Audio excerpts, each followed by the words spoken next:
కీర్తనల గ్రంథము 36వ అధ్యాయము.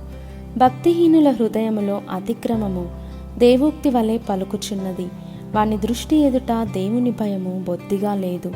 వాని దోషము బయలుపడి అసహ్యముగా కనబడు వరకు అది వాని దృష్టి ఎదుట వాని ముఖస్థుతి చేయుచున్నది.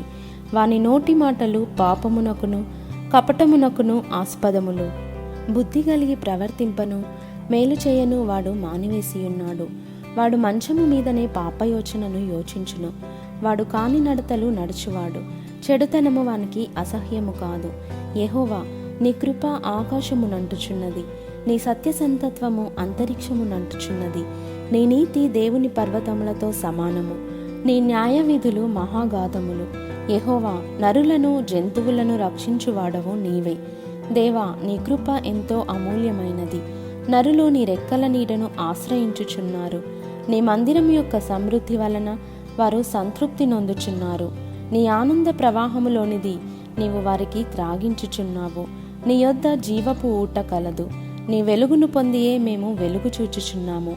నిన్ను ఎరిగిన వారి ఎడల నీ కృపను, యథార్థ హృదయుల ఎడల నీ నీతిని ఎడతెగక నిలుపుము.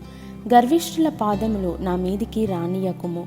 భక్తిహీనుల చేతిని నన్ను పారదోలనీయకుము. అదిగో, పాపము చేయువారు అక్కడ పడియున్నారు.